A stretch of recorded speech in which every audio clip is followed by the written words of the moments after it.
Welcome to our channel, ladies and gentlemen.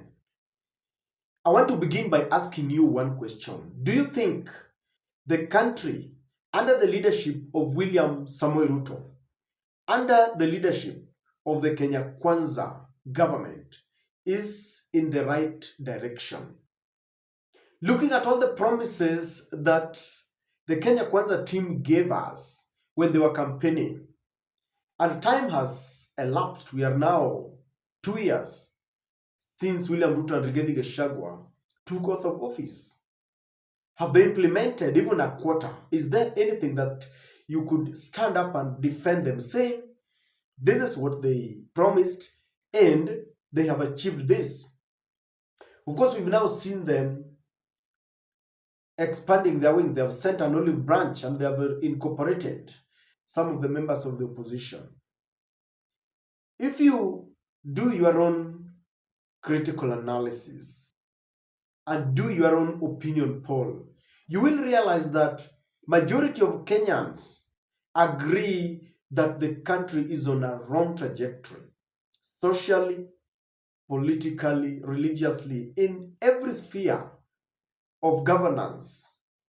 Our country is in a wrong direction. As JKIA employees are protesting against the Adani Ruto deal, teachers just cancelled their strike.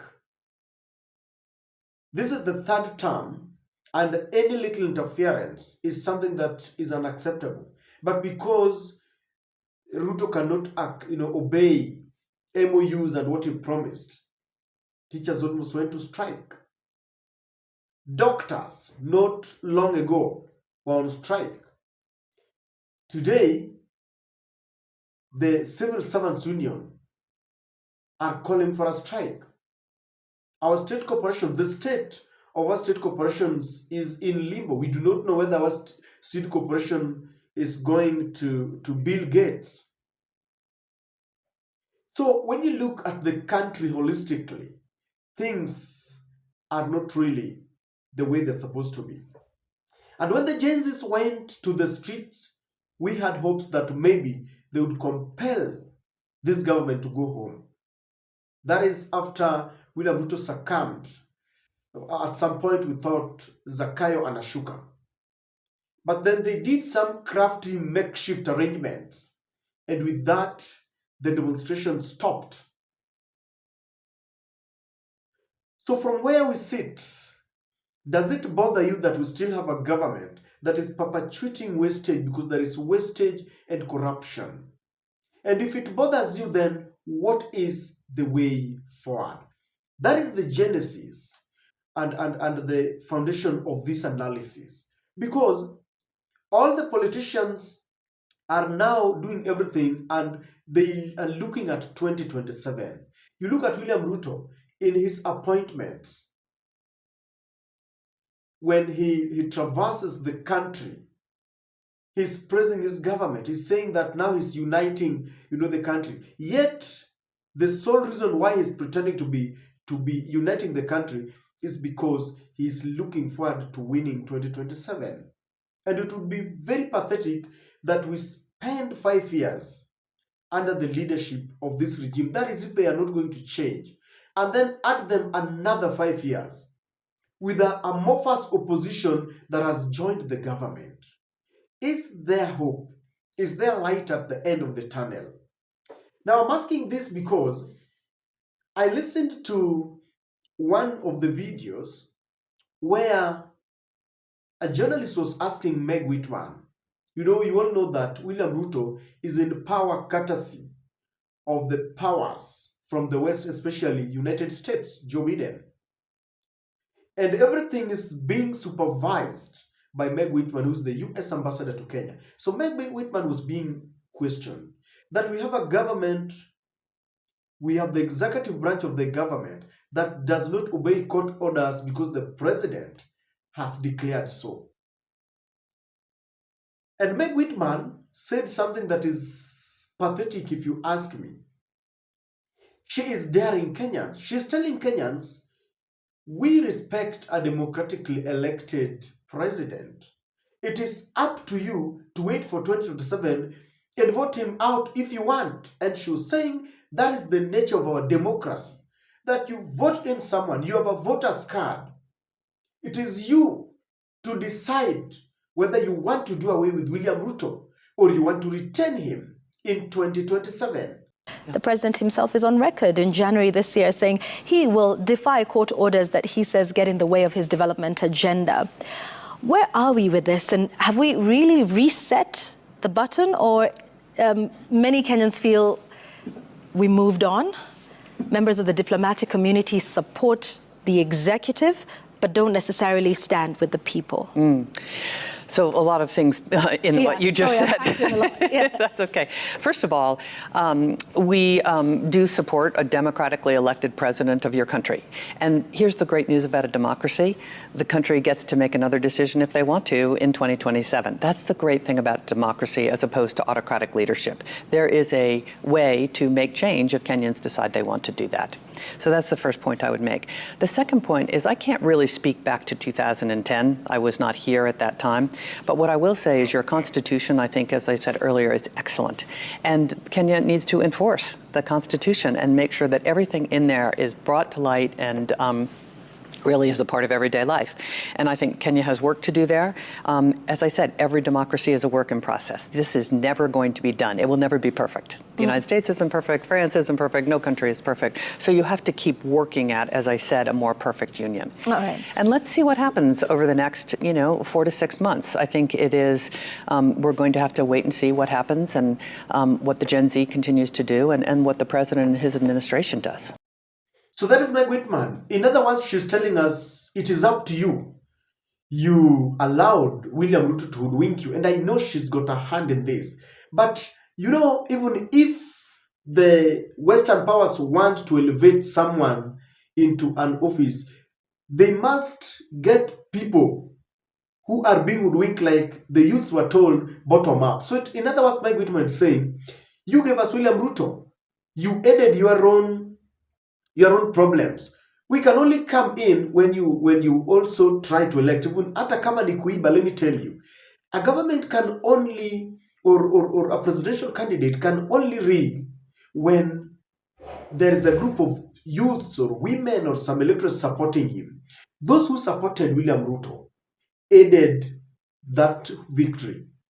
So that Americans were coming in at the IEBC, Chebukati, and even the Supreme Court after there was some substantial, group of people that were supporting him. And Meg Whitman is saying, wait for 2027. It's up to you. Don't blame us. I not only listened to Meg Whitman because we are coming back to that statement, but I also listened to Ledamo Lekina, the the ODM senator, who does not agree with the fact that ODM is working with the government. And she's saying Kenyans must take it upon themselves to ensure that they change this regime come 2027. And he's telling Kenyans, don't rely on politicians because they are not trustworthy at all. Listen to Ledamo Lekina. Senator Ledamo, what is that? Good Lord. It is nailing the gullibility of the Kenyan citizens. We are so gullible, we're easily tricked, easily deceived to believe. It is like we're all bipolar, to tell you the truth. Today we wake up, we are protesting, we are demanding for changes, we are demanding for reboot. Tomorrow, this very intelligent man, let me call him today a very intelligent man. William Ruto is an intelligent person. He scouts around, he scans the horizon, he looks at it, and then he says, voila, found it. He goes into Parliament, he goes into the archives of Parliament, he looks at the legislation process, how things have come to be up to this particular step, and says, voila, here it is. And then he brings in the people who are responsible for the entire debt crisis that we have in this country into this table and say, you fix it now. So I want to plead with Kenyans.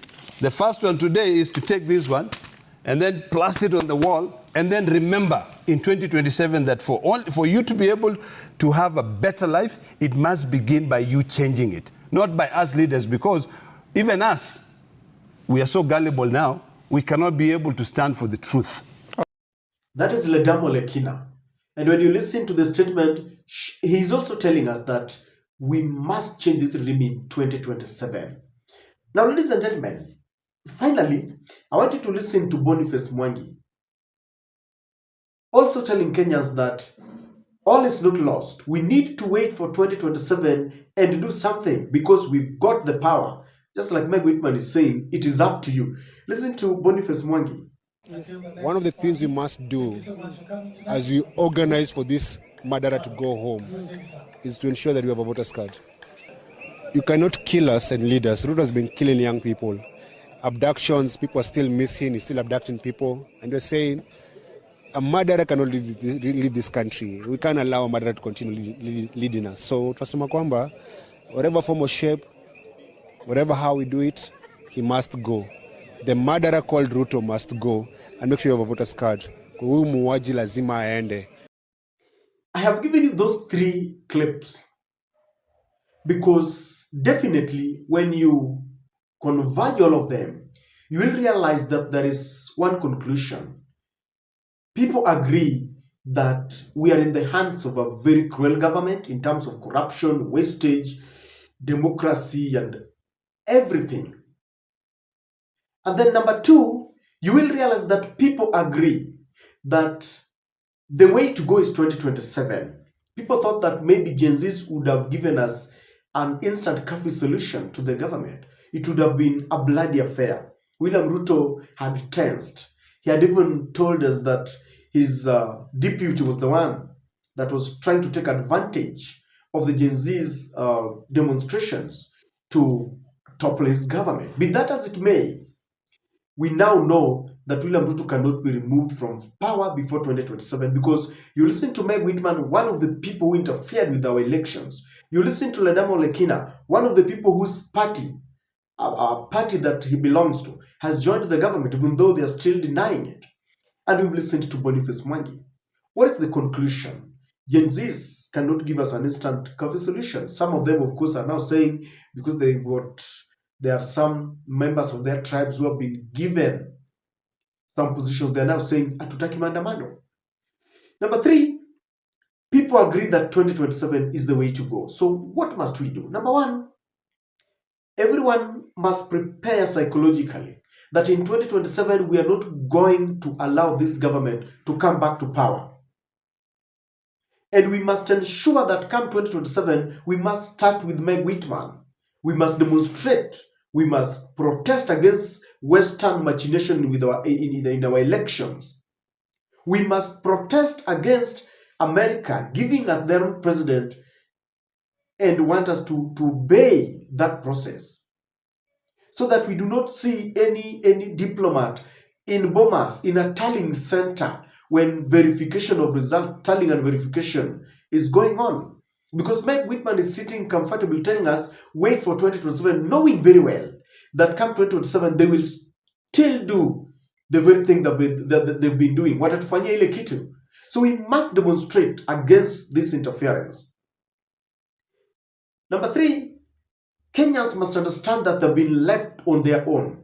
Like Ledamo Lekina says, we are left on our own. Let us not depend on politicians to bring change. Today, Raila and Rigathi are insulting each other. Today, Raila is saying that my votes were rigged. I don't recognize the legitimacy of William Ruto. Then tomorrow, they are working together. That is exactly what is happening. You cannot convince me, you cannot persuade me otherwise, that today, Raila and his brigade can criticize, maybe if there is a problem within the treasury, that they can criticize. No, they cannot.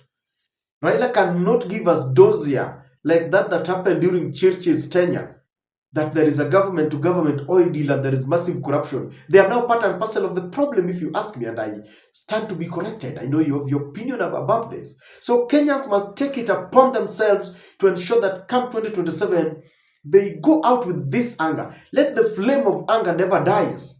So that come 2027, they vote like we did in 2002. That is the only election that has ever been done in Kenya. The others have been shambolic. we must also have a proper presidential candidate. I'm one person who does not believe that you can vote out Ruto and bring in, I don't know, maybe Kalonzo or Gachagua or Wetangula or Mudavadi. These people, I maintain, belong to the same class. These people belong to the same class.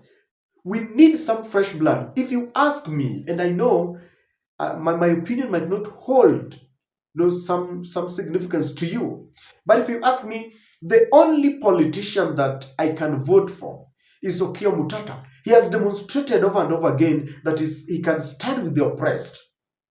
So we must have a presidential candidate and rally behind him. Otherwise, you vote in because, like, I can see two forces. Ruto camp, Ruto Mudavadi, Raila camp.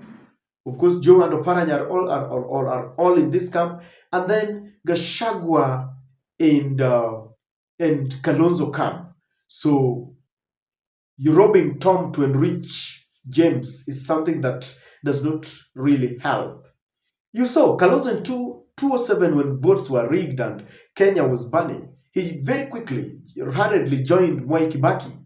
People still believe that maybe it would have been different. So we must have a proper presidential candidate that can face William Ruto and challenge him. Number 3, and this might be the final one, we must decide that we don't take bribe.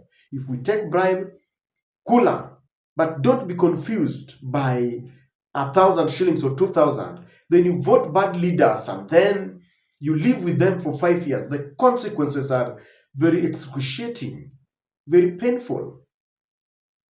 So we must ensure that we stop taking bribes and we stop allowing ourselves and giving a chance to the powers that be to hoodwinkers and cheaters. With that, we can kick out William Samoei Ruto. My only worry is, today, Gen Zs are told bottom up and they are in jubilation, they vote in Ruto. Another time, Ruto must go because tumechoka. Another time, tumepewa Opiyo Wandayi and Joho and Oparanya, sasa tutaki maandamano hapa. I don't know where they stand. Not only the Gen Zs, but those people who we think should be giving us solutions. I don't know what to think, but Meg Whitman was almost right. Stand up for your rights and the Americans will not interfere. Reject completely. And let them, if they want to work with us, let them work with the president that we have given them, not us working with the president that they have given us. I don't know what to think, but that is my take.